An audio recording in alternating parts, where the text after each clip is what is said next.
कैसे हैं दोस्तों? ठीक ठाक। अब आप देख सकते हैं यहाँ पर रोडों की व्यवस्था कैसे की जाती है।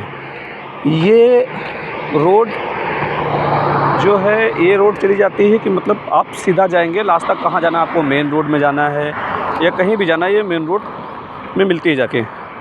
लेकिन वही अगर आप बस्ती में आना चाहते हैं तो बस्ती के लिए देख लीजिए, यहाँ पर ऐसे कट जाती है और फिर एक बराबर रोड फिर वहाँ चली जाती है। वहाँ की जो स्पीड होती है वो होती है 40 किलोमीटर पर आवर।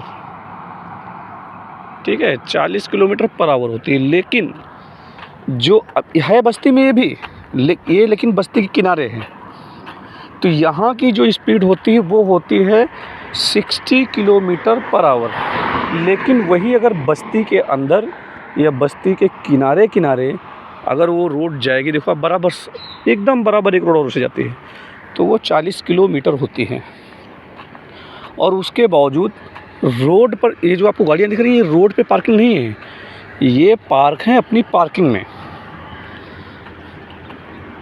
और ये जो लाइन दी गई है, इस लाइन में ही गाड़ियाँ चलनी चाहिए, जाने वाली आने वाली इस जगह से आएंगी और जाने वाली उस रूट से। देखो जैसे ये गाड़ी जा रही है, तो ये गाड़ी इस रूट से जा रही है, इस लाइन से, और उस लाइन से गाड़ी आ रही है। कोई डिस्टर्ब बिल्कुल करेगा ही नहीं एक दूसरे को। तो इस तरीके से ड्राइविंग होती है यहाँ पर। और उसके बाद देख लीजिए, ये जो पट्टी हल्की हल्की मिट गई है, उसके बाद यहाँ भी इस लेन में भी गाड़ी खड़ी हो सकती है, लेकिन यहाँ पे खड़ी करना मना है। यहाँ पे कोई इमरजेंसी हो गई, जैसे गाड़ी कोई ख़राब हो गई या गाड़ी कोई लड़ गई, वो गाड़ी यहाँ खड़ी हो सकती है, बाकी कोई भी गाड़ियाँ यहाँ खड़ी नहीं हो सकती हैं। तो कुछ इस तरीके से अगर इंडिया में भी हो, मतलब ये आप देख सकते हैं, कोई मेन रोडें कोई भी नहीं है। ये बस्ती के अंदर जाने के लिए रोडें हैं, वो हैं। जो मेन रोडें हैं वो बाहर हैं, मार्केट की तरफ, बाज़ार की तरफ, वो हैं।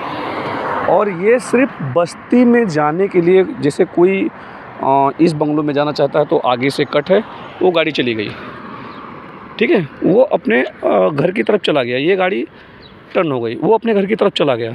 इस तरीके की ये है रोड, ठीक है।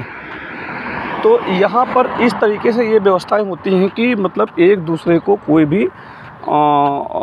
ये न कर सके, मतलब हार्म ना कर सके, एक दूसरे में गाड़ी भीड़ न सकें, और सब लोग सही तरीके से अपने घरों में पहुँच जाए, कोई ट्रैफिक भी ना हो। तो इस तरीके से यहाँ ड्राइविंग होती हैं।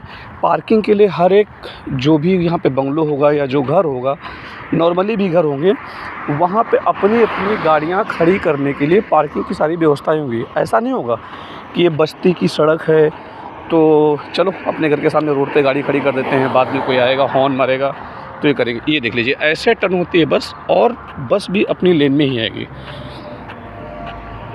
किसी भी लेन को कोई डिस्टर्ब नहीं करेगा। ये देखो, जो भी गाड़ियाँ हैं अपने अपने घरों के सामने पार्किंग में लगी हुई हैं, कोई किसी को यहाँ पे डिस्टर्ब बिल्कुल करेगा ही नहीं।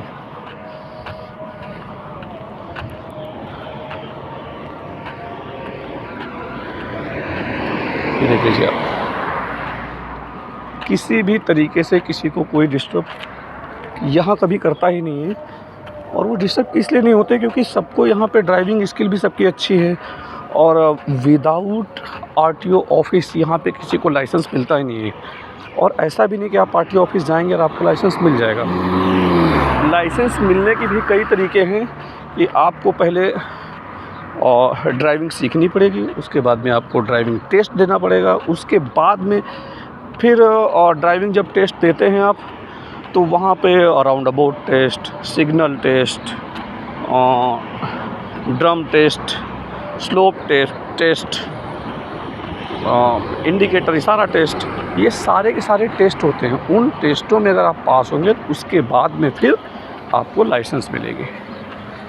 तब जब इतने कड़े नियम होंगे और उसके बाद में आपको इतने टेस्ट देने पड़ेंगे, तो समझ सकते हैं आप कैसे ड्राइविंग होगी सबकी।